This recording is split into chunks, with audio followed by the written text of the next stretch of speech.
Greetings, Tarnished, and welcome to Elden Dogs, your favorite podcast about Erd trees and their shadows, and shadow pots, and what might they be hiding inside of those little glowy pots of theirs. My name is Sir Ansbach. I might be worshiping a dude who's into a lot of blood, but I promise you, he is not a molester. And I'm Redmane Freyja, follower of Radon. Formerly Madonna or Radon. Madonna. Madonna. Also, I think Freyja would like Madonna. I don't know about Freyja's music taste. She is hardcore. I think that Madonna's not hardcore enough for Freyja. I don't know. I think every hardcore guy likes a little like Papa Don't Preach every now and again. You hear the sense. It gets the people going. It's provocative. I like Freyja. She gives me Icebox vibes from Little Giants. Yes. Like a suit of armor with a skirt. Love it. Yes, well, welcome, Freyja. And yes, the Elden Dogs were here to start diving into Shadow of the Erd Tree. And goodness me, I've played probably 4 hours of Elden Ring today. And I didn't need to. I did not play yet. I'm playing after this. So I started my New Game Plus on my main character for the first time. I've not done a New Game Plus ever, so I looked for any excuse not to hit that button because I was like, there's no going back, but it's really cool. I want to do it, but I was waiting for the DLC to come out like you were, right? You wanted to play the DLC first and then go back and play it all again? Yes. That's what I was waiting on. This is my character where I have every single item collected that I can, and now I'm going to go and get the other ones I couldn't get. And then I also need to get alterations of the single drop armors because some of them can be altered. So I estimate at least 3 playthroughs to get everything, maybe 4.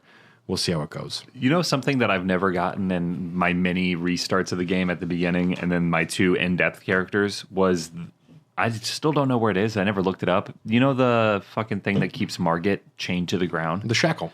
Never found it. Well, you get it from patches.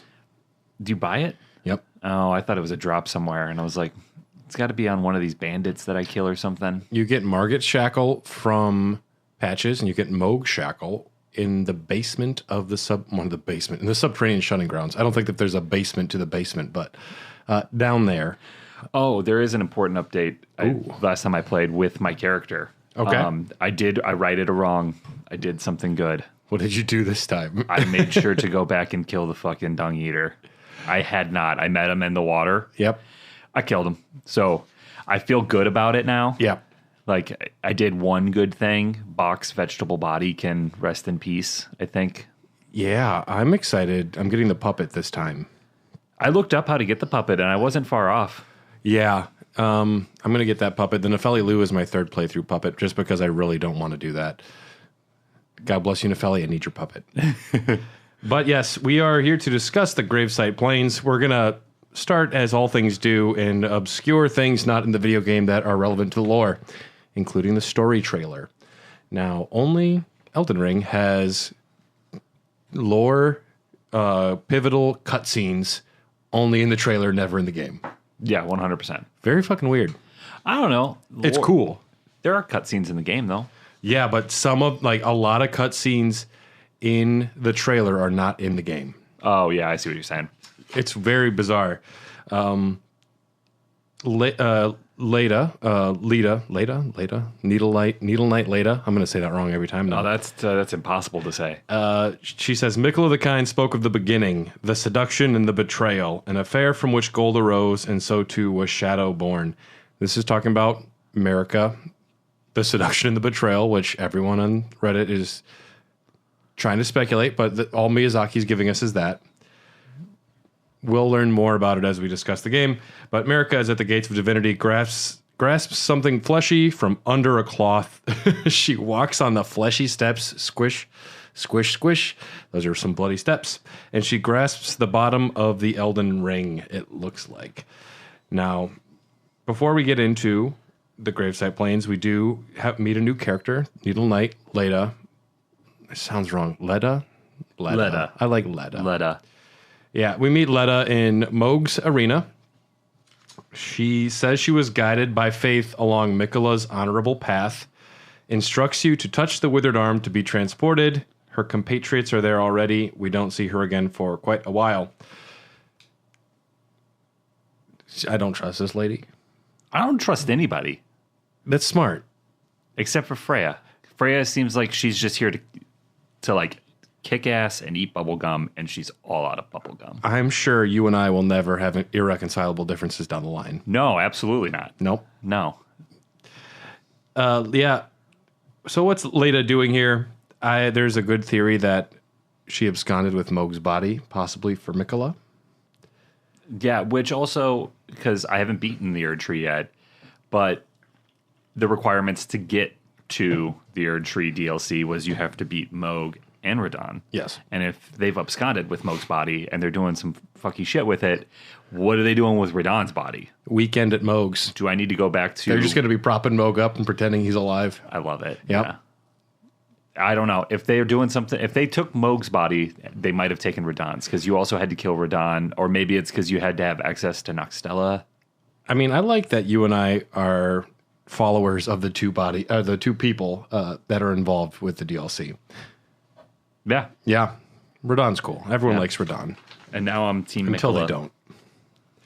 You're Team Mikola. We're all Team Mikola right now. That's true. I don't know why. For some reason, he just seems super cool. It's definitely not like I've been red-pilled or anything. I have all my mental faculties, and I'm not getting charmed in any way, I promise you. Speaking of charmed, Leda is also charmed by Mikola, but not to follow him. She is charmed because she's a follower. She's a Needle Knight, and we find out she is the only Needle Knight left. Now, she's charmed not to follow Mikola because she already had a fascination. She was already following him. She's charmed not to kill her friends. That is disconcerting and alarming. Yes. You find out a little bit later on when Mikola's Great Rune breaks, when the charm breaks. She's fine, but she starts thinking, I should probably kill everyone. Which, it's a bad thing. Yeah, that's not the type of person you want to have around you. That's going to cause a speed bump at some point in your relationship. Yeah. We find from some other bits later, the Needle Knight armor. Long ago, the Needle Knights were in service to Mikola, but now they are no more, save for one. And Leda's sword, when you might acquire it later, it says, still reeks of the stench of crusted blood that lingers from the coal of her knightly comrades. She killed all of her homies. She killed all of her homies. All of her homies. She just had a little snap one night. She's like, maybe you don't love Mikola as much as I do, and she lost it. Yeah, I'm going to prove how much I love Mikola by killing each and every one of you. I don't like Leda. I don't either, because, I mean, it makes me think that she watched me fight Mohg and get my ass handed to me a whole bunch of times, and then she didn't even help. Then she's like, hey, thanks for doing that. She shows up as soon as the fight's over. Yeah, I don't trust that. Yes. She's up there with white mask Varis of people that I don't trust. I will say, one time there was an assault outside of a bar I was working at, and there's a dude who was a little bit bigger than me. You know who I'm talking about. Mm-hmm. And he wasn't there at all to help with the assault. It was me and a little guy named Nate. But that's the little guy you want. That's the fucking guy you want. Yes. Not this Needle Knight who just shows up after the fight. It's like, I was keeping an eye on the bathroom. It's like, nah, that's not where we needed you, Leda. Yeah. I was fighting Mohg. Really could have used some of that help down here. Could have used a little bit of that help. He's literally stabbing the formless mother god and making it rain blood on me. Yeah. I was looking at Mohg's design today on a YouTube video by Zuli the Witch. And Mohg is just hardcore looking. He is. I think he's super cool, and I'm glad that we did kind of squash a little bit of the incestuous pedophile rumors last time, right? Were we a little harsh? I've been thinking about it. He wouldn't have been a pedophile. Anyways, Mikola was cursed with forever kid face, but he's old. He would be able he's like that person who brings his ID to the bar because he will get ID. It'd be like sleeping with Gary Coleman. Don't bring that evil onto this podcast, Tyler. Or Hasbula. Don't bring that evil here, mini-me. Although Mikola, something did happen with that body, because that body in the cocoon is quite long and withered. I don't know if something happened when he became part treeified in the Halig tree. Yeah. Proportions also in the lands between are all weird. Also, if you have a great rune, your proportions do change. You find that out. I killed Godric again the other day, and Godric is a sizable fella. And then you reload in, and he's this tiny little half corpse with one arm, and Gostok is just stomping the boy. I like Godric. Call me an asshole about it. He's grown on me, actually. Godric, fucking asshole. A lot of the early game bosses that I fought, I like a lot more now. I guess I just sympathize that he is, no one believed in him, and he wanted a seat at the table, and everyone's like, oh, who the fuck invited this guy? It's like Tsar Nicky with the little arm, and no one gave him respect. It's like, guys, this is going to cause World War I or something, you know? You know what? It could have solved all this? He just needed a hug. At one point, he needed a hug, and instead he got told to go to his room. Instead, he was given 20 arms. Yes. And we actually learned a little bit about the grafting of Godric he in can this. hug himself because he never got hugged. He gives himself high fives all day. Oh, 100%. Did you just high five yourself behind your back? No. Nope. We're going to go back to our home, bathed in rays of gold. But we touched the Withered Arm, and we emerge into the Gravesite Plains of the Land of Shadow. Quite a view. Yeah, I like all the little tombstone things. It's very pretty. It's quite stunning. Very spooky. Everything's kind of desaturated. Even the gravestones are ghosts. Yeah. My first impression of it was just, this game is beautiful. Stunning. You can see so many of the locations for the whole DLC right away. I turned my game off of quality, like the frame rate to prioritize quality, and I put it on like performance mode so that it would like look as good as humanly possible. And then you change it back after you started moving? Yeah. When I started fighting stuff, I changed it back. But Yeah, I rode around for a while. My TV is pretty good. Mm-hmm. I did a lot of research on the TV I bought for the PlayStation 5. So it runs pretty smooth until I start really fighting and getting moving. And then the frame rate is like, ugh. Chugga chugga. But really pretty. And I like how it feels like I'm in the Black Parade. It's very desaturated and cold and scary and lonely. You monster. Yeah, I had to shoehorn it in somehow. The Gravesite Plain. It's a somber plain covered in spirit graves. The spiral tower of the Horn Scent lies to the northwest, and the entire expanse is marred by the harrowing ravages of war. Now, the Horn Scent are the tower people. The Horn Scent are the horned folk. Yes. Well, most of the shadow folks, the little like spirit ghosts we talk with, this is the land of the Horn Scent. And they are called the Horn Scent because of their libidos. Because they are horny motherfuckers. I'm actually literally horny, yes. I am going to attempt to keep up with the lore, because last time when we did this, I had no clue what the fuck was going on. I'm trying to stay present. It's fairly straightforward in this one, which I appreciate. Yeah, this is the land of the Horn Scent, and we know that Mesmer was sent here by Queen Marika to impale a lot of fuckers. Liberation conquest, was it? Or was it like you need to do something besides jerk off and play video games? Mesmer, get out of your fucking get room. out of your room. And he just flicked his little red hair off to the side. Fine, jeez. I'm not going back to Taco Bell for that job. And she's like, fine, you're going to go to war then. And he was like, good.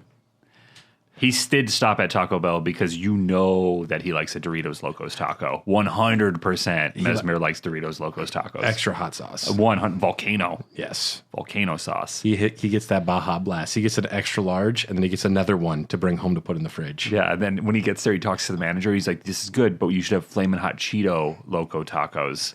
He flicks his hair, and he walks out. Yep. And he throws his cape around really sassy like too. And he uses his tail to open the door. And then he's followed by Rolana and Gaius on his little boar. Yeah. That's the crew. They roll deep. They roll deep. Yeah. Gaius doesn't have legs. Does he not? Well, they don't work anymore. He doesn't. You find his pants with his girlfriend. It's pretty cool. What are the graves? The spirit graves are the sacred resting places built to collect and contain the souls of all of those who have met their end. So... it's just every time I died in the game. That's it. That's all the graves. That was just me fighting the final boss, every single one of those. The Horn Scent are a native group of people in the Land of Shadow. Many of them have horns like the omen, and horns are revered as a gift from the crucible. The omen are cursed with horns. The omen curse is a little different than what the horn scent have, but the horn scent, they think it is a blessing to receive horns. And this convinces them that they are a chosen people, which anytime someone gets like a chosen complex, they're going to start doing MAGA shit. Yeah. You hear America's dropping out of the race? America's done, dude. They praise the crucible above all else. The crucible is the energy of life and the root of all. The Hornsent and Omen are two different types of beings. We find out from Hornsent Grandam. There's a dialogue tree where she curses the tarnished, saying, "The curse of the Omen shall strike thee down." Some people like to speculate that that is the curse that is happening with the Omen that happened with Moog and Morgoth. That America's children were cursed by Hornsent Grandam for the war that, for the transgressions that transpired here anyways. The Omen curse seems to have been put on America by the Hornsent. The Hornsent people still haunt the lands of shadow as the shadow undead or ghostly figures, and we'll learn more about the culture of the Hornsent. There's a lot. But the war upon these lands were led by Mesmer, son of Queen America. She made this decision for a multitude of reasons, but one of them is in response to the transgressions that the Hornsent did to her people. They're the Jar people. Oh, hell yeah. I love me some Jar people. Those are my people. Well, these Formally. the Jars, we'll talk about the Jars probably next episode, but the Jars in the lands between like the Alexander Jars and Jarburg, those are different Jars than the Jars here. They're made probably similar ways, but the ones in the shadow of the Erd Tree, in the land of shadow, they seem nefarious in their construction. I It's feel bad. like it's bad. Whereas Jarburg, I feel like that is like Hobbiton. It looks cute. I was there today, and I talked with little Jar Bear, and it was very great. I think that is fine. Whatever's going on in the shadow is bad. It's nefarious in nature. It was weird because the Jars in the land of shadow, the innards do not want to be made into jars. They are actively very upset and against it because naturally it's killing you and forcing you to meld into a human puddle. Well, yeah. If I was you and you were made into a jar, you should stay in the jar. You're all sorts of ugly and scary looking, and it's just better for everybody if you stay in the jar. It's like Schrodinger's cat, but I opened the jar and inside everything is bad. I can't unsee. It was a mystery, but now I know it's in there and I can never have my eyes back. When that first one crawls out, I was just like, oh, dear God, no. And then his belly opens, and I was like, it's a double no. I was talking with Jar Baron earlier in Jarburg, and super cute little baby Jar, little toes, little feet hanging off of the step. He goes, "Are you going to be the new potentate?" Which we find out potentates are the ones that kind of make the jars and take care of the jars. And I said, "Yeah, I'll do it." And he looked at my hands like, "No, your hands aren't smooth enough. You need to have nice, smooth hands to be a potentate." I'm like, gross. So you're like slipping your smooth hands inside of a jar? Is that what you're up to? Oh, yeah. I've been using a great sword in one hand. I'm just all calloused. I am very calloused, yes. I love after I complete like a long section of a dungeon or a cave and my character is just blood. Yeah. Blood. Yeah. The Shadow Undead, you'll see a lot of these guys. These are just essentially those like shadowy black figures that are all generally commoners. There might be like a slightly bigger one. Some carry pots. These undead beings have lost their souls and are cursed to roam eternally, with their minds consumed by the curse, retaining only a fragment of their former selves. Some retain faint echoes of their past lives, occasionally displaying fleeting moments of hesitation or sorrow. That sucks. Yeah. That's bad. It's sad. We don't like that. No, I'm not for that. And then the shadow pots are undead that carry pots over their heads. If they sparkle, they carry useful items. I wanted to do a timeline note quick. Mesmer's War can be determined to take place after a series of events, because it doesn't ever say like Mesmer was the firstborn. But at one point it says Mesmer and Gaius were seen as elder brothers to Radahn, so we can assume Mesmer is older than Radahn, which Messmer wouldn't have been born of R'hllana and Radagon.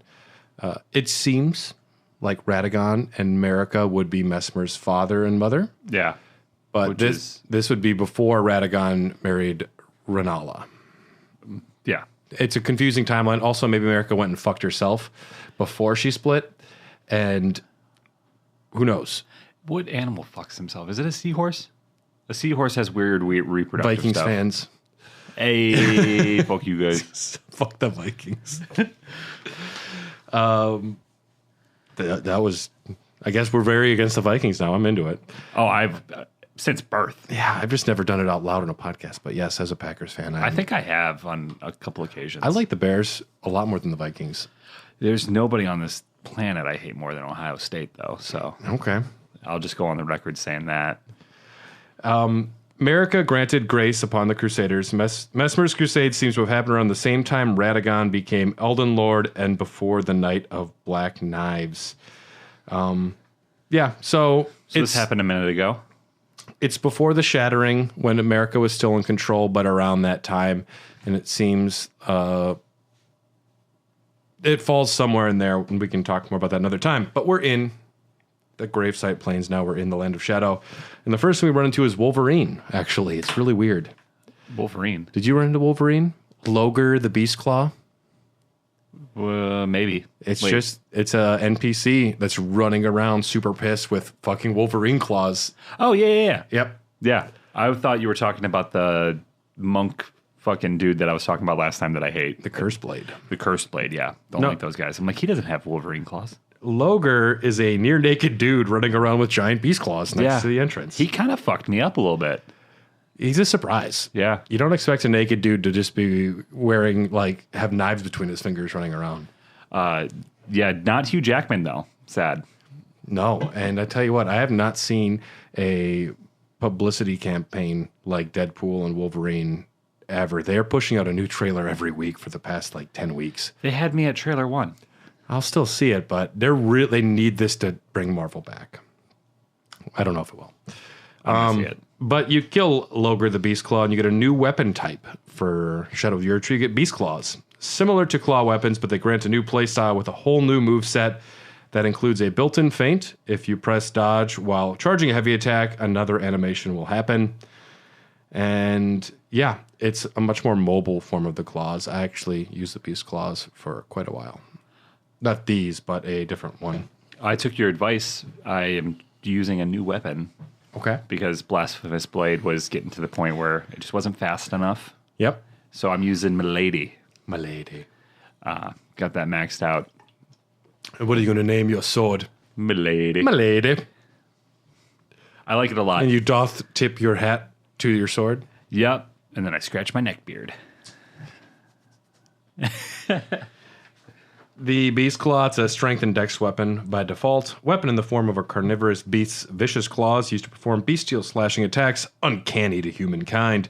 An imitation of the esoteric technique of the Horned Warriors. Those who carry this weapon wield it as though they have been possessed by a savage beast.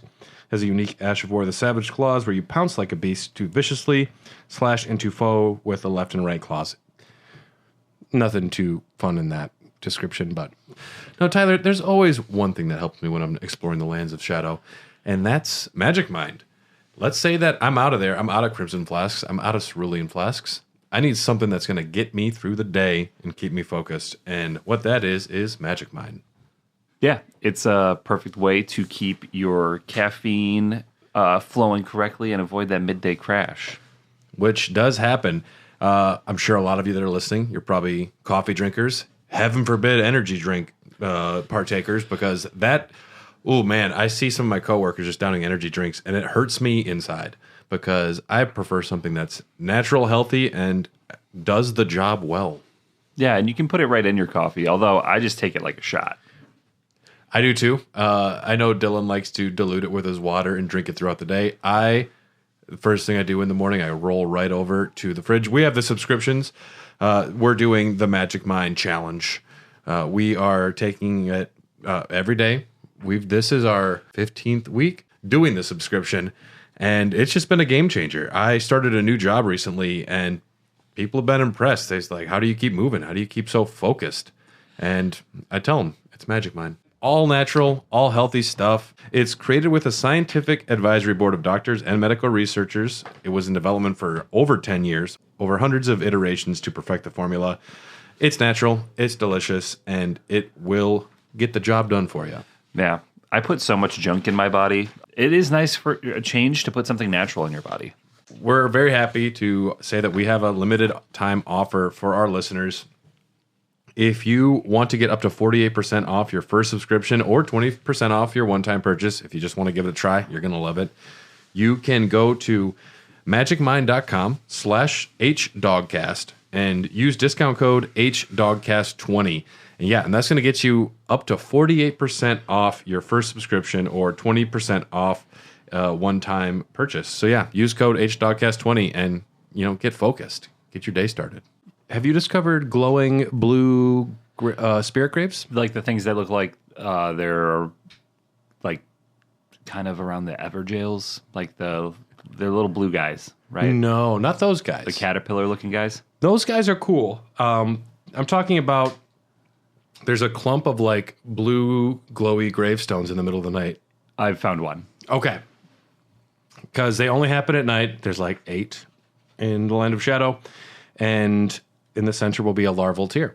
Why does the larval tear look different than the larval tear I get? It doesn't. In the lands between. It's the same. Oh, I got 2. They're different? They look different. I didn't know that. It looks different. I'll take a photo of my inventory. We're going to do a follow-up on this next episode. I'm curious. But you can find larval tears there, and you'll probably need to because you will want to respec your character when you realize your previous playstyle will not cut it here. Yeah, and you said there's like 8? There's like 8. I still was packing quite a few from the last playthrough, or from the non-DLC. I think I have 2 on me right now. Yeah. Yeah, I respect way too much at the beginning of my playthrough. Yeah, you used to do it a lot. Yeah, I burned through a lot of them. And I settled on Strength Faith, but that means I have to fight with fire so often if I really want to get a boost. And like fucking everything is immune to fire now. This is a fire-heavy area. You are correct. Yeah, so it's like now I think I should switch to lightning, but it's so confusing. Is like I've read online, is lightning scaled with faith or is it scaled with dexterity? Because lightning attacks, like incantations, are faith. And there's also different kinds of lightning attacks too. There's like ancient dragon lightning versus regular lightning. I just want to use the twin axes. The Death Knight twin axes are so fun. Yeah, well, I mean, my new thing is just non-somber smithing stone weapons, so I can just use whatever affinity I want. My great katana, I made it into an occult great katana, and I had like arcane of 80, and I was just farming, and it was just cutting people down like crazy. I got a great katana, but I don't have enough dexterity to wield it properly. The great katana is the best thing that's ever happened. Maybe ever. I actually went away from it for my current playthrough. I'm dual wielding twin blades. But I miss the great katana every moment of every day. There are some enemies. You'll see Rotten Strays. They're back. Mesmer soldiers, which are soldiers, but with Mesmer. Yep. Now, all of the churches around here have statues of America with their head cut off. I did notice that because I was like, is this a Church of America? Of course it is. Well, and most of the churches are still home to Mesmer soldiers. So what's going on here? I believe that it is the fact that Mesmer did this war, brought all these soldiers here, and then America she locks the door and just erases them from history. And I think all these soldiers are kind of pissed that America abandoned them. So I think it was Mesmer's army that wound up decapitating all of America's statues because they got abandoned.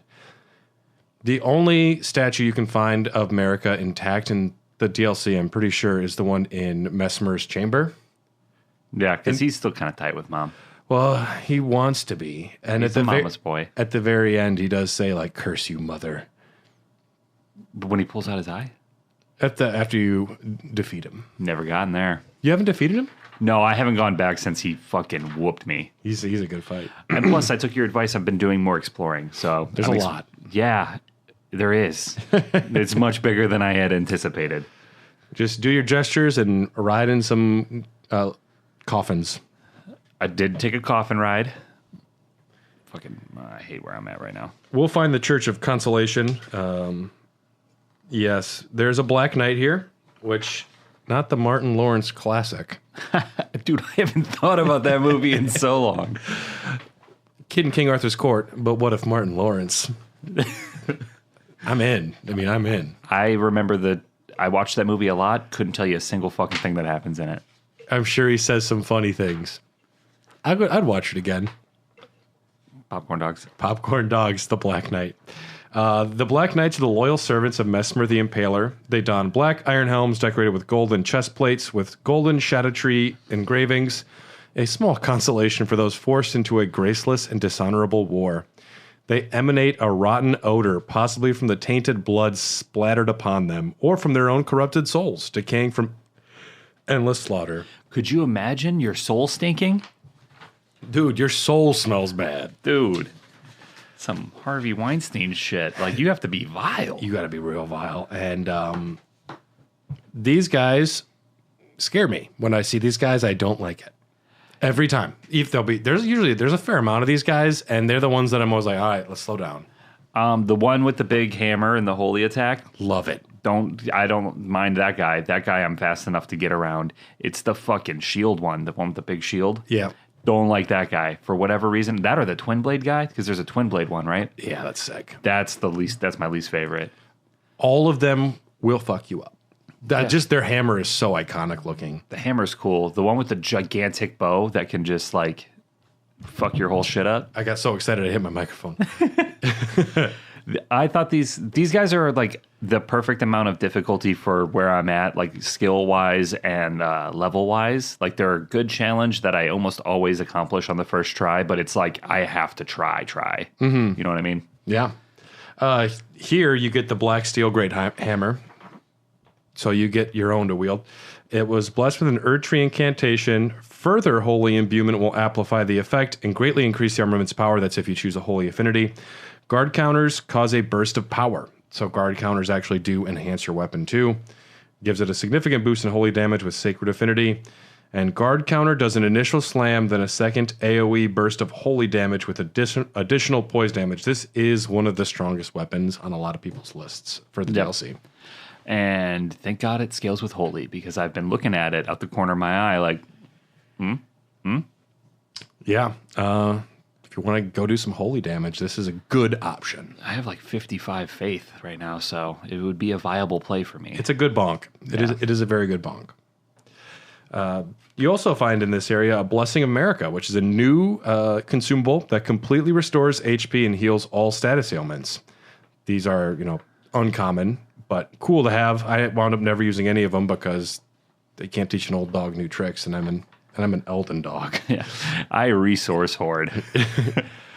I did use 30 of my 50 rune arcs, though, on the final boss. That scares me because I don't have 30. It's bad. I'm going to have to go farming. Yeah. I had to question my existence and ask if anything was worth it anymore. I haven't used any in the Shadowlands yet. Yep. No, I did pop one and try to beat Mesmer the other day. Yeah. The last time I was playing him. It sucks that they're finite. Yeah, and now I'm scared because I don't have a lot. America once created several of these physics for Mesmer's sake, but never again. You can also find the tool, a fire coil, which is a device of fire used by Mesmer's soldiers. They throw these little fire bombs, little sparklers, and they turn into tiny fire snakes that are spout from where they're thrown and pursue foes. Kind of cool. Yeah, that's cool. I've never been a tool guy. I've been considering becoming a tool guy, but I like my items to be clean.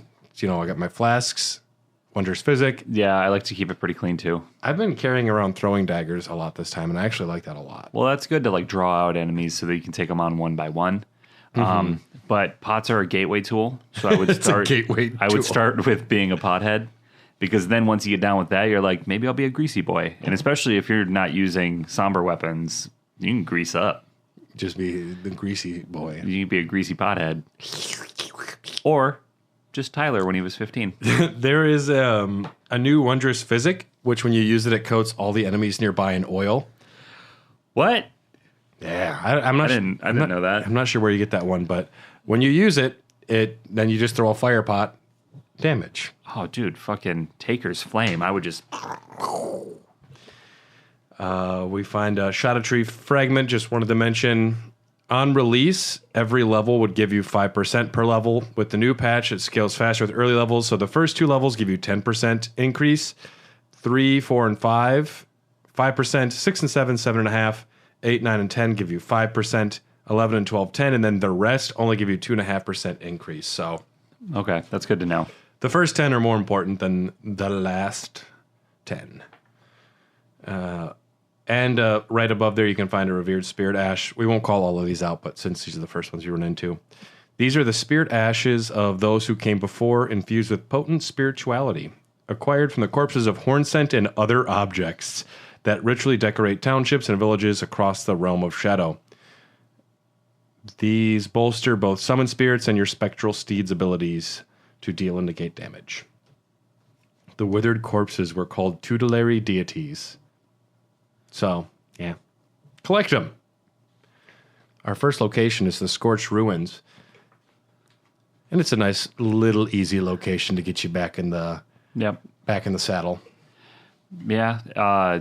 Is this that first little camp or the second one further down the road? The first little hovel. Yeah. There's a bunch of shadow things. Ride your horse, jump around a little bit. Yeah. There's like weird black tarps that you can use to get on roofs now. Yep. That could apparently hold a horse and a person. Yeah, but I tried to run up one. I couldn't do it, and I slid off. But I get on the horse, and he's got like goat feet or something because I can like catch every nook and cranny and like walk up the side of a mountain. Mm-hmm. Just things Torrent can do. We love you, Torrent. Yep, the Scorched Ruins, a ghost out front says, it talks of everything being burnt to cinders by Mesmer and his lot, claims they lived in peace. He is a liar. The Hornsent are also vile criminals. Did not know that. Yep. You learn something new every day. But, yeah, I mean, you can't judge all Americans by Donald Trump. Just half of them. You find your first hefty cracked pot here. Have you been throwing a lot of big pots? I've been saving them for the big fire dudes. Well, you don't need to. You can make other ones. Just don't make the hefty furnace pots. Oh, okay. Those are the only ones that are required for the fire dudes. I thought I could make more of them because I do have a couple hefty pots now. Yeah. But then when you were like, save those, and I was like, oh, I've been very liberal with throwing the hefty pots. They're nice. It's just a little slow. You gotta heave that bad boy above your head. Animation's a little slow. It's hefty. It's hefty. It's in the name. You also find a cookbook, the Greater Potentate's Cookbook 1 for the hefty fire pot. Hey, there's that word again. Yeah. Potentate. Potentate. You also find that your first new talisman, the Blade of Mercy, which raises attack power by 20% for 20 seconds after each critical hit. Hornsent employ this to honorably end the suffering of a compatriot. Yeah, so there's just... I'm rocking this talisman right now with my lady. You've been doing a lot of critical hits? Yeah, and it's such a fast weapon. Yeah. That if I rip off a critical hit, I can like do a lot of damage. Really do some damage real quick. Yeah. There's another ghost on the other side. It says, I know all your resentment lingers yet. The raw stuff from which I shall surely forge a curse upon the dastard Mesmer's head, upon America's children, each and all. Who wrote that? A ghost. It was just one of those ghosts that out there like, I'm still mad. I did read... I need to just do things with my life besides read Elden Ring Reddit posts, but it was actually, this might have been on Extra Life. All the ghosts are right by mushrooms, and there's a theory that it's something to do with mushrooms that allow their spirits to like leave lingering resentments. I do see mushrooms as a very angry vegetable. Parasitic, you know? Yeah. Yeah, the fungus. It's not a vegetable, is Trust the fungus. It's its own thing. Yeah. You've seen The Last of Us. Yeah. That's a game, too. That's a game, too. Oh, is it? I didn't know that. It's played by the Mandalorian. East of here, you'll find a shadow pot with a shadow tree fragment, your first one you're going to run into. And just north of that, you'll find here another new weapon type, the backhand blade. I want to try this, and since I have so many smithing stones that are not somber, I could. Yeah. Because a backhand blade does sound kind of cool. It seems not practical. Well, if I use that with a shield that could attack, like the shield I got from, what's her nuts? No, I got it in the America. No, She's the only female character with nuts, I think, that I know of in the game. Oh yeah, touche. Yeah. No, I got it in the place. I could where be you find wrong. Mesmer. Yes, look it up. the specimen storehouse. There's a couple of shields in there. Yeah. The backhand blades are wielded with the blade of the sword opposite to the direction of the wielding hand thumb, and they can also be dual wielded too, granting the player new ways to block attacks. Yeah. So this, in theory, in film and television and video games, is awesome. I don't know historically if this existed or was really practical anywhere. Man, I was watching another historian weapon experts watch Elden Ring, and they're like watching. They're like, "This wouldn't work, but it is cool as shit." and they were saying like, if there's ever a weapon that doesn't look like it would be practical or feasible or should exist, they're like, if you go to India, they use these fuckers.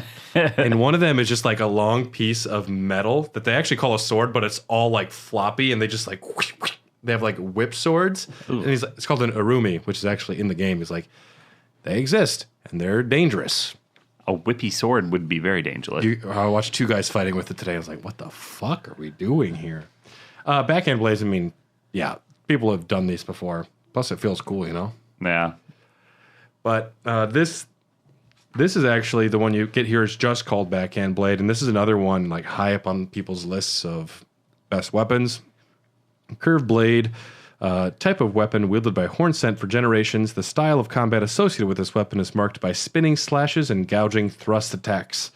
It has its own Ash of War called Blind Spot. Leap into close quarters to take advantage of the enemy's blind spot and gore them from the side. Kind of like Bloodhound Step. You jump to the side and do like a little spring at them. If Bill the Butcher was in this game, that's what he would do. Bill the Butcher from Gangs of New York? Yep. Yeah? Yeah, that'd be his move. Nice. It's the scene where he's stabbing the pig in the side. Kill shot. Yeah, he'd get a remembrance. Oh, 100%. He deserves it. It'd be his eye. How many Furnace Golems have you beat? 0. I fucking hate these guys. They're so fucking hard. They're dumb. They're dumb. Their attacks encompass a huge AoE. Yep. And it always kills Torrent, so then I don't like it. They're stupid. As someone who has beaten all of them twice, they only get more annoying. They only get worse. Unless you get the ones where you just throw in pots from above, because once you know that, it's fine. Don't roll. Always jump to dodge their attacks. You know what? And I roll every time, and I should jump more. Jumping is better for these guys specifically, too. Because plus a torrent, you can do double jump. I jumped a lot for the fire giant, and I don't know why I don't jump for these guys. Yeah, they suck. They do. Their design is awesome. There's never been more of a disparity between amazing design and horseshit gameplay. These are the worst things to fight in maybe all of Elden Ring. Yeah, I'm not a fan. The first night I was playing, I was a little toasted, a little drunk, and I tried for like an hour and a half to beat one of them, but I was I was not trying very hard, and I was sleepy and drunk. Did you figure out knock him over and then hit the eyeball? Well, not the eyeball, the face. Yeah. You know, I was watching, I don't know if it was like Sekiro Doobie or someone. Maybe it was Zuli. But that face actually changes its shape. Really? When they get knocked over, it gets like a horrified look on its face. Well, he's scared. He's panicked. It's just weird that it's not like a stationary thing, you know? It's like real David Bowie Labyrinth or something. Yeah. That's cool. I'll have to pay attention to that. Yeah, but you want to knock them over and then stab their face. You'll need to do that probably twice. You can get one stab in and then throw a hefty furnace pot in there if you're quick, and that'll do all of it right away, but it's tough. These golems were created to inspire terror in the Hornsent. It worked. I'm scared. The Hornsent fear the fell god, so the face of the god is placed on the basket. The furnace's flames, they burn away both body and soul. When impurity is thus expunged, one calls it cleansing. Burn away all of the impurities. Keep fire pots, and a note you find later, keep fire pots well and clear when the golem's furnace is ablaze, and never let me catch you with pots that produce flaming whirlwinds, for goodness' sake. And Smokey the Bear has said it, only you can prevent forest fires, and whirling winds and fire golems. That's like number one reason forest fires start. Smokey the Bear hates furnace golems. Dude, for real. Don't do that. I fucking hate these guys. Could be probably a nod to Wicker Man, the Nicolas Cage classic, or the original horror film. I do get a little Wicker Man vibes from looking at him. Real-life giant wickerwork statues were built to resemble giant men and were used for human and animal sacrifices back in the day. As druids would burn the Wicker Man while the sacrifices were locked within the statue. That's fucking crazy. And nowadays, they're just for entitled rich kids to take MDMA in front of. Yeah. They're out there. That's awesome. Burning Man would suck. I would hate Burning Man, I think. What do? You just drugs. Yeah, I'd be the sober guy there or the drunk guy, and I'd be like, wow, this is really gross. It's got to smell bad. My buddy was at last year's. Yeah, well, that one had a lot of issues, right? Yeah, he was stranded for a couple days. Was he thriving though? He literally could lose a leg at a festival, and he'd be like, "It was tough, but I had a great time." Yeah, he's a very happy-go-lucky dude. He would have been the king of Fire Festival. He would have been like, guys, it's not that bad. There's cheese on the sandwiches. We have cheese. Probably also a reference to Berserk, because the Wicker Man is in Berserk and everything references Berserk. I haven't read it. You've read some of Berserk? Yeah, I've read the first 2 volumes. Yeah. But shit's expensive. It is expensive. But it's so cool on a bookshelf. You must break a Furnace Golem stance 3 times at their legs to cause them to drop forward. A critical hit on the face of the fire giant on the basket, most likely twice. There are some effective ways to do it. Various Ashes of War, like Spinning Chain or Wild Strikes, are effective because you're getting multiple hits. Impenetrable Thorns for sorcerers. Pest Threads for incantations. Death's Poker is extremely effective. I hate them. I hate these fuckers. They're annoying. Yeah, and they purposely put one right at the beginning to let you know, showtime, motherfuckers. They're good for landmarks.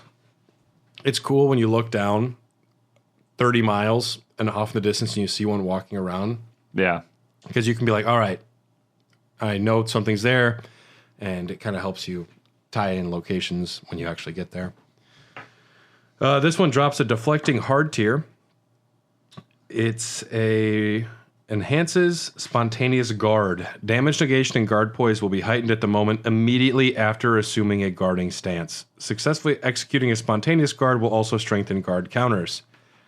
So it's telling you to be on your guard, Well, it sounds like they want you to use the backhand blade right away. They give you that. If you're going to do that block. Yeah. Yeah. You got this tier that you can use. You also have that, if you're doing critical hits, that talisman that you pick up right away. They give you 3 things. That's not very common in Elden Ring, that you get 3 things you can use in conjunction with each other right away. Mm-hmm. That's weird. Yeah. It also drops a Furnace Visage, smaller imitation of the Furnace Golem's visage. Material used for crafting items. These are exceedingly rare to find. There are finite in this, and I found so many. I was just riding around. There's already a dead one. I was like, look at that. Ooh, piece of candy. Ooh, piece of candy. Riding around, and then one stood up and fucked my whole day up. He was just taking a snooze. Do you know how to get inside that building there? No.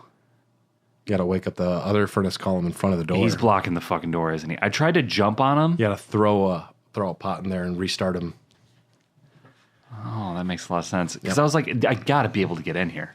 But then when you wake him up, you also have to kill him, unfortunately. So is it worth it? Yes. There's probably something cool in there. Yes. Because I tried jumping on him to get around him, and you just slide off, and I was like, this guy's probably still alive somehow. Alexander's parents are in there. No, they're not. We don't know. Yes. The spirit eels. You mentioned these guys before. These are the blue guys. The little blue worms. In the loading screen. Yes. It's one of those just weird FromSoft things. Yeah. These actually exist in the real world, too. In the ocean, probably. And they change their colors from blue to red. Like the jellyfish. Isn't that weird? That's weird. They actually have little feet, too. You can't see them ever in the game, but people that can go under the map with tools, they have little legs under there. And they're all wearing Nike Air Jordans. They're all wearing Nikes. Weird, right? Yeah. And they have little wieners, too, down there. Little wieners. No in-game information exists about spirit eels, not even their name. Their name was taken from internal files, which referred to the enemy as Re Shinanago. They can be aggressive. I don't think I ever attacked one in either playthroughs, because even the red ones, I'm like, I'll just ride around you. I don't need to start shit with another set of enemies that I don't know. And we also run into grave birds, another new enemy type. Ain't nothing but a thing. They ain't too bad. No, they ain't bad at all. Mostly, I just don't like it when something jumps down at me. I am getting jump scared a lot in the Shadowland because these guys will swoop down on you like a vulture, and it makes me jump. There's a lot of enemies that hide around corners now that make me jump. Mm-hmm. There's a guy with a bow and arrow that I left a message, and it's constantly getting appraised. Constantly. Be wary of left. He hit me with that bow, and I swear to God, like, half my bladder evacuated. Where was this at? At Mesmer's place. I forget the name of it. Casa de Mesmer? Casa de Mesmer, yeah. Yes. There's two of them in a room.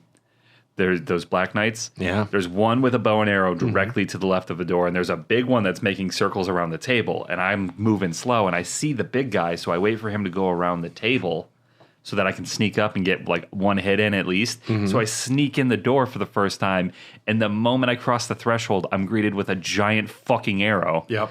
And it scared the piss out of me, and I died. I love it. But you can call in summons for that room if you need to, which I did because I'm a bitch.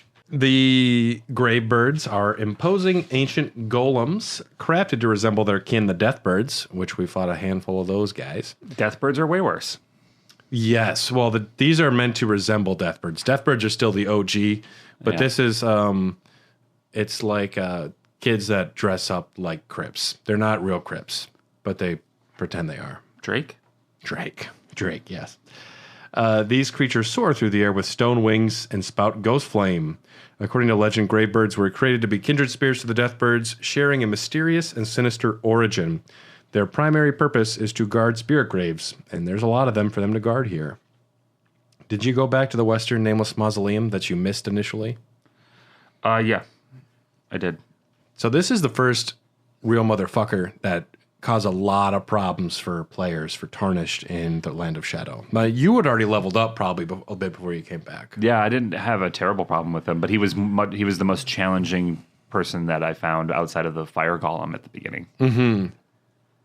I had issues. I was, level 1 Shadow Tree, level 1 fighting him, and Lord knows I got complacent in the off-season. Yeah. I was fresh off of my second playthrough with my Strength Faith build, and so I was kind of like I stayed limber. I was in the bullpen for a long time there. Yeah. Just I never let myself get that atrophy again. I was atrophied as fuck. I was rough, dude, and it's amazing now that I've resharpened my senses. And I'm just not even intending to speed run the main New Game Plus, but I'll just jog through a level, just kill. I'm just donning little kills with my little twin blades on people. The Black Jail Knight, though. The nameless mausoleums of the Realm of Shadow are said to hold the spirits of warriors who lost their names or their hearts. Their hearts? They're heartless. They're heartless. Kingdom Hearts 4 confirmed to be in Elden Ring. They got broken hearts. This was what happens when a nobody merges with Sora and Donald to create a Heartless. You're speaking a different language right now. That's all I can even... I used to know the whole lore, and that's all I could get. That shit sucks. The Black Jail Knight has a great sword and a repeating crossbow, which can fire up to 10 arrows rapidly. Yeah. I want one. you get it soon, I believe. But you get from killing this the Black Gel Knight a great sword of solitude. This motherfucker is heavy. Yeah. It's a heavy sword. It's a cool sword. Great swords are one of the best. I'm using a light great sword right now. Well, it's a great sword, but I like the light great sword too. I went all great swords with this last playthrough because I did Bloodhound's Fang to Blasphemous Blade to Milady. I've been looking at colossal weapons, like Windows shopping at them. They seem fun. I got that big red hammer. Yeah. I want to use that bad boy because it just looks awesome. Yeah. I got a finger. Yeah. Oh, is it got like the handles of the bone? There's another finger. Oh, shit. You got a finger? The Great Sword of Solitude, primarily skills with strength and then dexterity a little bit as well. This is wielded by the Knights of the Solitary Jail. Through a secret rite, they relinquish their hearts for heightened battle prowess. Next, they engrave their blades with two crests, one depicting the light of birth and the other solitude. Fun fact, this weapon has no shadow. That's scary. Yeah, like you can look at the shadow of you on your horse. I forget. This is on someone's Twitter. I feel bad that I'm never able to reference everything that I talk about, but it's because I just assimilate like 1,000 things a day, and I don't remember anything else. I don't know how long I've been with my wife. This Great Sword of Solitude, though, no shadow. I know that. Oh, geez. Yes, it has a unique Ash of War, the solitary moon slash, sharply slash downward using the great sword, shooting forward an arc of light. Strong attack allows for an advancing follow-up. And you get the Solitude set as well, which was my main armor set for my first playthrough. That's heavy-ass armor. Yeah, I wanted it. I wanted to be able to take a few hits. How much endurance were you rocking? Because I'd be fat rolling for days. I was medium rolling. I never fat roll. Although people are saying the final boss fat rolling is preferred. Really? It's something to do with the way the timing of multiple attacks go, that spamming it with fat roll actually makes you miss a lot of them because it's as fast as you can. So you can't go too fast, actually. Yes. As we move forward here, we reach the 3-path cross. And this is our first one of Miquella's crosses we run into. It's essentially like every bathroom and every bar, like someone writes, Miquella was here. Dude, I should start doing that. Yeah. Nerds would love it. I went tits up at Buffalo Wild Wings, signed Miquella. Oh my god, yeah, that'd be awesome. Yeah. I went tits up at B-dubs. Yeah, I went and you put the date there. Date it back to 1997 or something. I wish that messages had dates in this game. I would be able to know a lot more about the lore and the timing of shit. Yeah. A lot of what people are basing the timing of a lot of the universe on is George R. R. Martin on one like Stephen Colbert interview. Elden Ring takes place 5,000 years ago, and it's actually a sequel to Dark Souls. George, fucking love you, man. Write a book. Yes, Miquella's cross says, I abandoned here the first of the flesh of my body. He cut off his wiener here. Not what I would have chosen first. Bold move, Cotton. Pinky toe. Yes, something not important. Or maybe you could lose an ear. Earlobe. I got big earlobes. I cut off my left earlobe. I think you'd have to cut off the whole ear if you're going to cut a part off. Regardless, even if something just nicked my ear, I'd wear a big stupid fucking bandage to make it look like I was a martyr. Oh, yeah. Yeah. Did you know the ear bleeds more than any other part of your body, according to Donald Trump? I abandoned here the first of the flesh of my body, and you also find a new crafting material, the Empyrean Blood Burgeon. It's a young shoot, heavy with Empyrean blood, probably because Miquella's been cutting off wieners here. Yeah.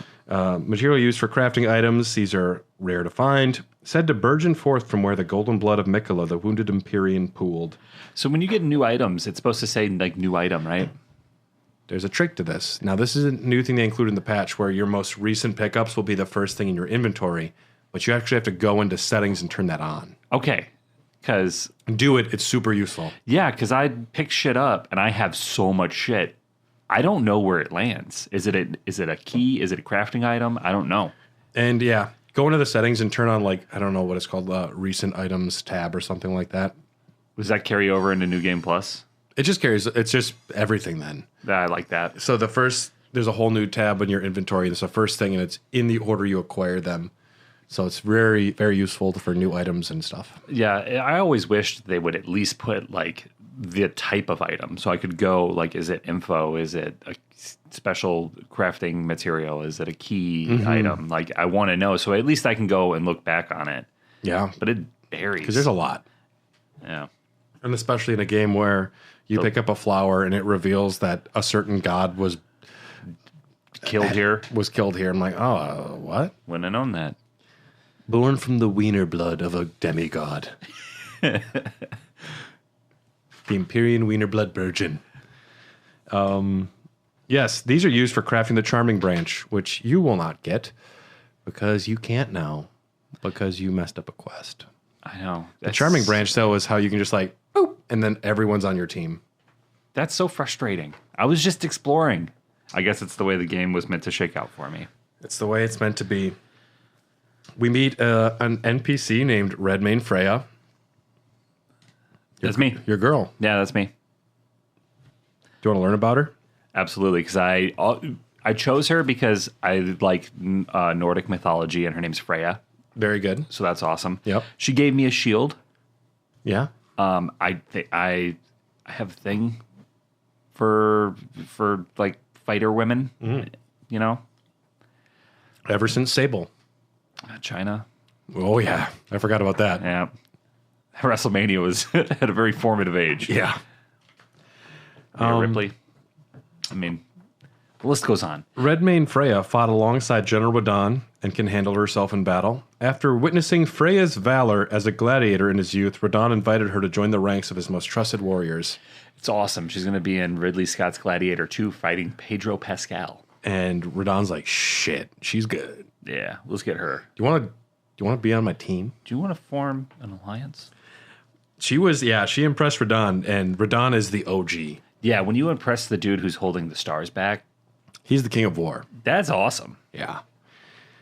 She encourages you to speak with Hornsent and follow in Miquella's footsteps. Long ago, she was stricken by scarlet rot in the swamp of Ionia. I didn't know that about myself. She was immobile, feverish, and in great pain, entirely resigned to death. Miquella gently put his lips to it, and the unfading scar became the compass that Freyja would thereafter follow. That is the dopest thing I've ever heard. Just give me something and let me die. And Miquella's like, and now you got a tattoo that is functional. You're mine now.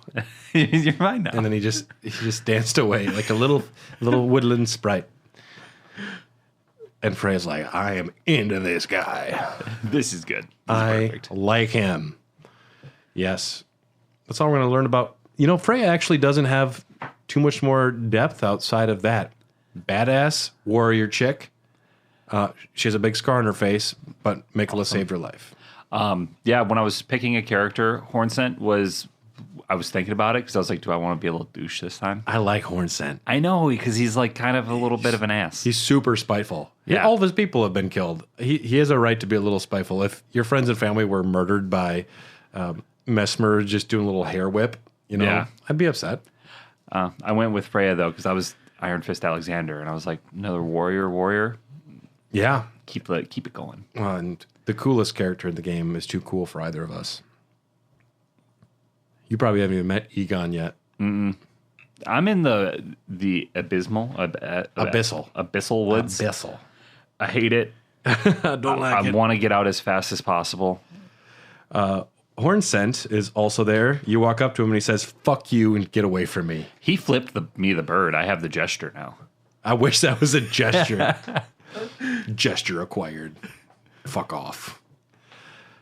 He starts off by saying, I don't forgive you or your kind. The Erd Tree is our enemy, and America betrayed us long ago. I was like, whoa, but I just got here, buddy. You don't even know me. Like, I don't even know my own lore, dude. I'm kind of the Elden Lord right now. I don't know if you know this, but like, I'm kind of a big deal. I could have sent someone here, but I came myself. Yeah. I got people for this now. Mikola, though, has apologized to the Hornsent and said his people will be delivered. So Hornsent is going along with Mikola's plans. Definitely not from being charmed and bewitched. Because it's advantageous to him? We'll see. He gives us the cross map to help you find the locations of 3 different crosses. He has a normal face. You can't see it. He's wearing a mask. It's a caterpillar mask is what it's called. I thought he was just all types of ugly. I thought he had that many horns on his face. Yeah, I was like, this he's all fucked up. He's the chosen one. He's like Darth Maul times 1,000. Dude's horny. Yeah. Dude's horny. The caterpillar mask is a grotesque mask constructed from countless solidified caterpillars. So these were all real caterpillars. That's got to smell so bad. Gross. You remember those like little caterpillars that used to eat through the leaves that you would catch to go fishing? Or is that just me? The little black ones? It ain't me. Yeah, you could just grab them and they would like stick to your finger and they'd eat through the leaves on the trees. And my grandpa used to take me to like go pick them so that we could go fishing with them. The very hungry caterpillar. It's kind of like that. They're little black ones. Okay. And we'd put them in, like, you could just grab them with your hands. They're very cool. They'd stick to your fingers. It was fun. Okay. But your fingers smelled so bad after that. I'm not into this. This sounds They're gross. like, they have like their skin, it secretes an odor or something or whatever. It sticks to your fingers out and it smells like death. That's what horn scent smells like. And also, like, that's like me calling you Wisconsinite. Horn scent's got a name, but he's just going by the name of his people. He wouldn't even give us his name. That's because it's probably something stupid like Gary. Call me Horn Scent. What's your real name? It's not Gary. It's Definitely not Gary. Call me America. Yeah, I am America. Gary? How'd you know? This mask is a ritual implement of the greater potentates of Bonnie Village, used to ward off thoughts of impurity, doubt, temptation, and other wickedness. One is vulnerable. It was Boney Village. Boney. I read it as Boney Village on the map. You're a bonny lass. Yes. They wear these masks to ward off thoughts of, temptations and wickedness. One might be vulnerable while absorbed in divine ritual. It's because they're cutting people up and putting them into jars. And they don't That's want what a divine ritual they is. don't want any doubts about this. Because they're trying to make a saint when they do this. And all they're making is nightmare fuel. They're just making everybody sad is what's happening. It's not good. Now, we can go through a long tunnel, which leads us towards Ballarat. We're not going to go into Ballarat. We're not even going to go meet Ansbach. He's too cool. We can't have both Frey and Ansbach met in one episode. It'd be too much. But if we go to the cliffside to the south of there, we're going to run into some bats. Our friendly bats are back, the big boys. And we will run into Prospect Town, which sounds like something in 1849. It's like Deadwood. Yep. I just got in from Prospect Town. There's grace in them there hills. There's grace up there. Something you probably didn't know about. There are pots sometimes hanging from cliff sides that you can shoot down. No idea. You get bell bearings out of them. No shit. Yes, and you might think, hey, it's a string seller's bell bearing. Do I want to be able to buy string? Yes. I do. Because String is so hot right now. String is used to create roped pots and drawstring grease. And drawstring grease is even more potent than regular grease. And it's so much better because it's so much faster to apply. Yeah. You don't have that long animation of where like you're going all samurai with it. It's just like quick right down the blade. So everyone knows what time period we're recording this. It's like when you give it the Haktua. I'm sorry. I hate myself. I was wondering how long it was going to take to get a Haktua. At the Renaissance Fair, there was like 4 different spots that did a Haktua joke. And I was like, this is aging poorly. That girl made a fit, like she's been making a bunch of like content now. She's made a shitload of money already. But her content's very wholesome from what I've seen. She said she wasn't going to start an OnlyFans, and I was like, yeah, right. Just wait till your 15 minutes are up. We'll see how it goes. But it seems like she's actually kind of a chill person. Like a normal person. Well, this is where you get the Haktua's bell bearing. We run into a new enemy type in the Prospect Town called the Blood Fiend. These are some ugly big motherfuckers. Spit on that thing. These creatures have towering figures, but their bodies are grotesquely transformed. Despite their terrifying appearance, they exhibit a strange behavior. They patrol their designated areas as if they're driven by a forgotten purpose. It's called being too drunk, and you forgot why you're doing something. Yeah. But they've been drinking blood. That'll get you drunk. Like in the movie VHS. The found footage movie. I maybe saw it. There's a VHS. This college dude's so drunk, a vampire like attacks him and drinks the blood, and then immediately throws up because the dude had so much blood in or alcohol in his blood that it made the vampire sick. I like that. It was pretty gnarly when I felt very smart when I figured it out. Did you watch Long Legs? I was probably going to go see it tomorrow. Okay. Devin and Shelby went and saw it, and they're like, you should go see it. And I was like, Brad said that I wouldn't hate not seeing it. Have you warmed up on it? There's a few content creators I love that have said that they really like it.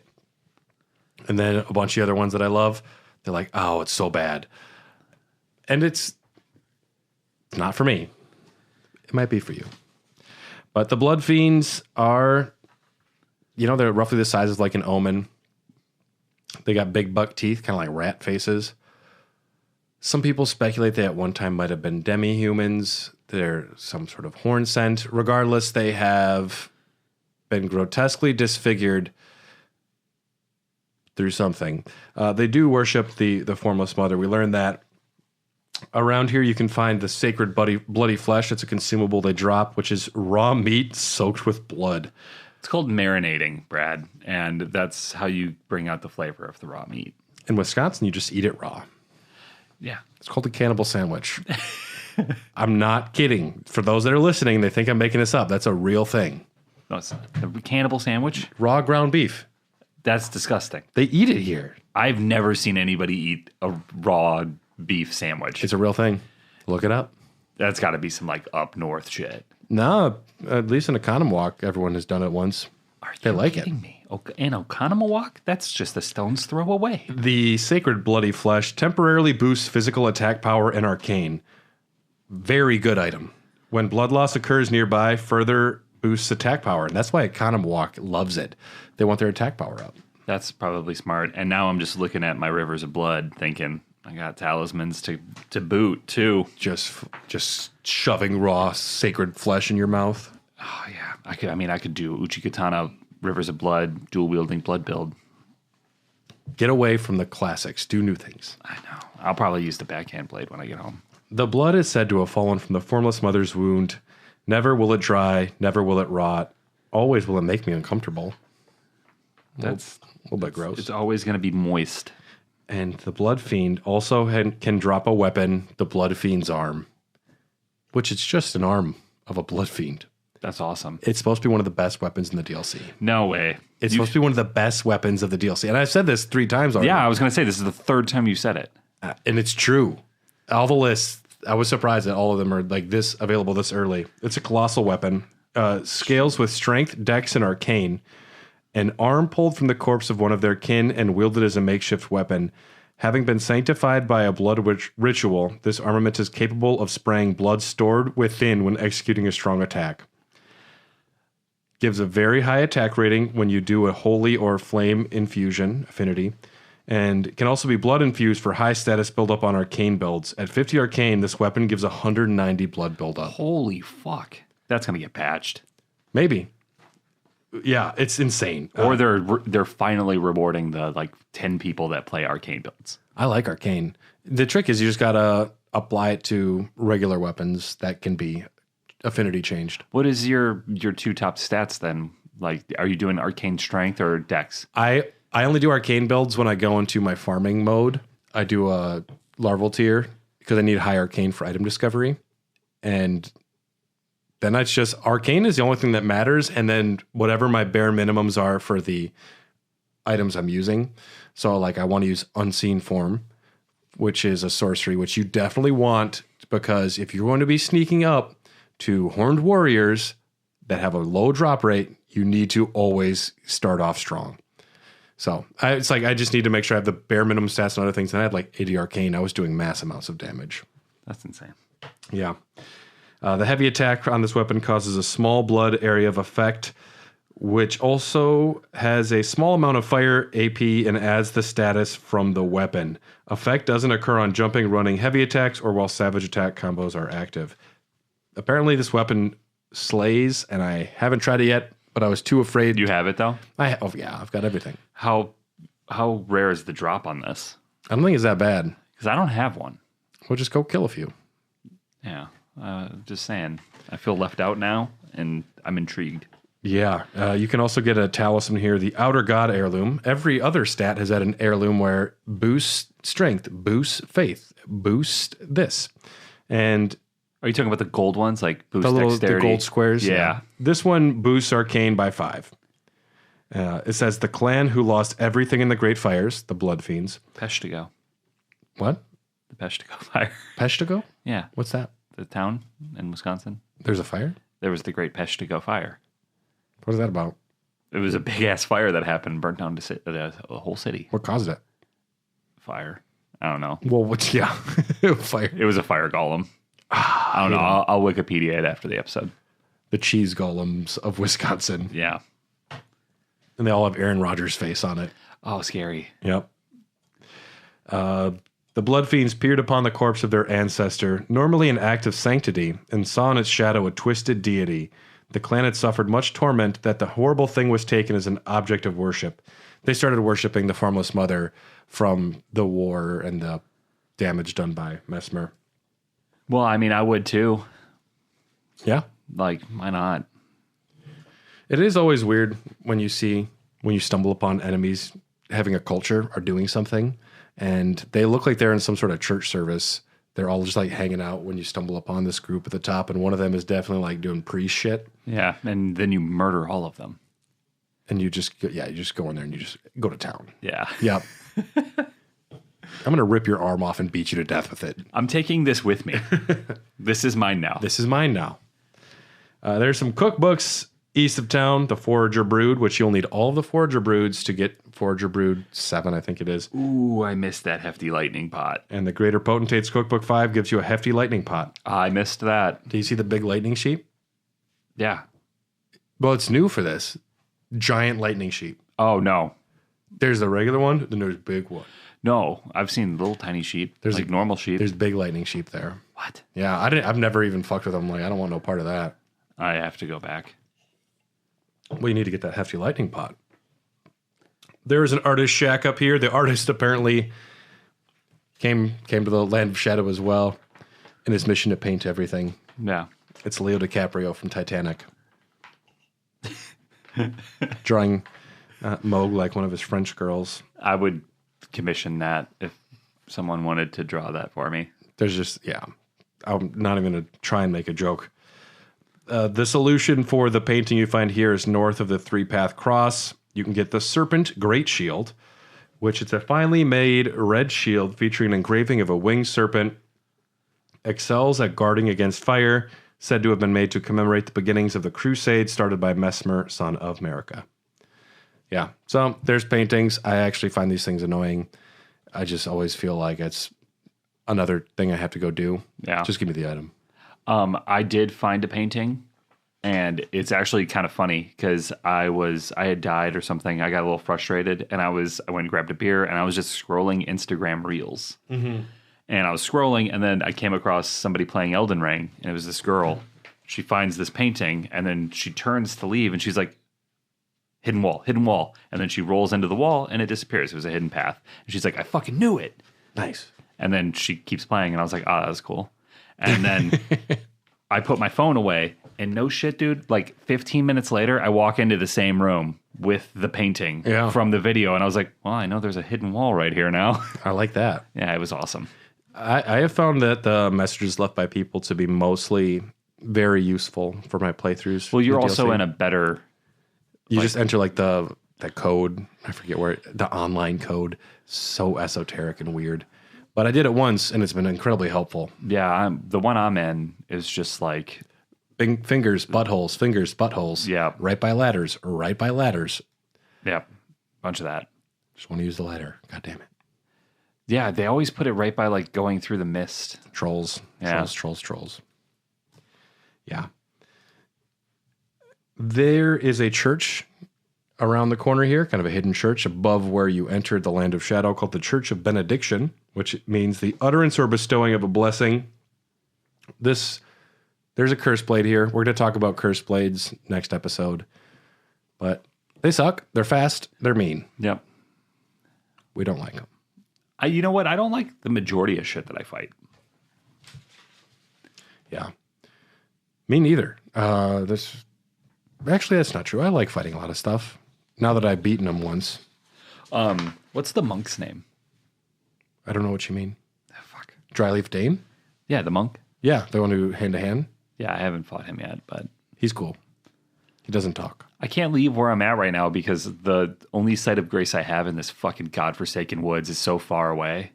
And I'm just like pushing through, trying to get to whatever's on the other side. Do you have sorceries? Yeah. Use unseen form. They can't see you. Oh my God. I lost like 200,000 runes like yesterday. They're relentless. They'll still find you if you make enough noise, but if you have unseen form and you stay way away, they won't see you. They are so fucking annoying. I hate them. Well, you're going to like where you get to. No, I won't. Yes, the Church of Benediction is a talisman. The Blessed Blue Dew Talisman restores 1 point of focus every 2 seconds, which is 0.5 FP per second when equipped. And here you find the armor, the Oath Seeker set. These knights set off on quests of discovery, hoping to find by themselves an oath of their own choosing to serve in perfect lifelong devotion. And you'll also find a weapon, the Pada. Might be saying that right. That's a new fist weapon, but these are fist weapons with incredibly long blades on them. Yeah, more Wolverine-esque.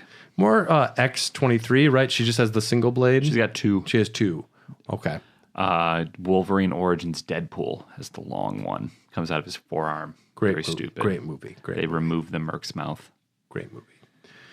Yes, this is a strength and dex fist weapon comprised of a linear double-sided blade attached to a substantial guard, wielded by the Oathseeker Knights. The versatile armament can be swung about like a fist or used in the manner of a knightly sword. That sounds awesome. Pretty cool.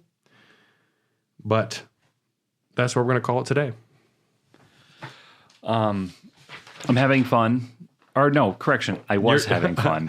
No, I'm not having fun. Yeah. I hate it.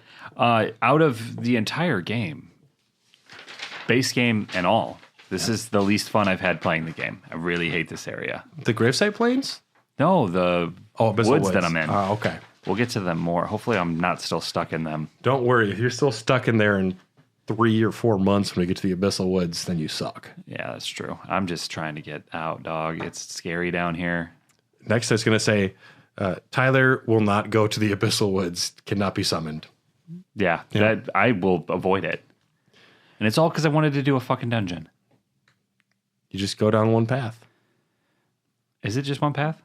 Well, I'm just saying you go down you open one door and you're like, this will take 10 minutes. Oh, yeah, and then 4 a whole hours new later. region. But overall, I really enjoy the game. I am branching out of my comfort zone and using different weapons. I'm scared to re-spec, though. I'm scared. I want to get more points into dex so I can do more damage with some more weapons. But it's limited. I know. Yeah. I got such a good build going right now that I don't want to fuck it up. Yeah. Good luck with that.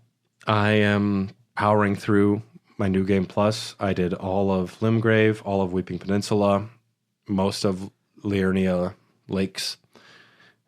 I still have to do Caria Manor and Ray Lucaria, and then I have to go back and do Caelid, but I'm being very careful not to advance quests in the wrong moments because I need things to happen so I get everything. Yeah. So, do you think there's been anybody on New Game Plus that has like started in one part of the map and killed everything? you can't. Really? Because when you leave enough of an area, They reap. it would respawn when you come back there. If you go sucks. far enough away. Yeah. It's a bummer, you know? Yeah. But that is all the time we have for today. There will be, the next episode will be like Gravesite Plains Part 2 / Ballarat Tower. Because there's a little bit of Gravesite Plains. There's actually a lot, but We're going to do Ballarat Tower, talk about divine beasts and how 2 dudes can make 1 lion. Yeah, very fun. It's very fun. Very cute. If you want a spoiler for that, you can play the game and you can fight the lion yourself, or you could watch an episode of Wild Boys where Steve-O and Chris Pontius dress up as a zebra and Divine beast dancing zebra, or getting fucked zebra. Yeah, no, that's the one, that's the donkey where they actually get. I think. Yeah, no, they do a lot with the horse thing. When Yeah. they find something that works, they kind of milk it to death. Good stuff. Special thanks to Patreon executive producers Rykard Kritsinik, Malakip the Black Blade, Blaggard Big Brian Ward, Jordan Hoslow, Sorceress of Blood, Festering Fingerprint Phil Wright, Iron Fist Phil, Just Phil, Bell-Bearing Hunter Bryant Ross, Crucible Knight Kelly Gutowski, and Justin Melismer, the Impaler. We appreciate your support. If you want access to episodes well in advance, episodes early, access to our Discord, and all of the other amazing perks, check out patreon.com/hairofthedogcast. We have a lot of really cool exclusive content, and there's even a free trial. If you're curious, come check it out. And don't forget to check out the sponsor of our show, Magic Mind. If you want to take advantage of this amazing offer, go to magicmind.com/HDogcast, and to get up to 48% off your first subscription, use discount code HDogcast20. And otherwise, Elden Dogs will be back for Patreon members in 2 weeks, or whenever the fuck comes out for other people. But that's why you get on Patreon. I'm Sir Ansbach, and I can't wait to meet you in person on the next episode, because I am very cool. I'm Freyja, and thank you for coming to our TED Talk. For our Undead Talk. Yes. We'll see you next time.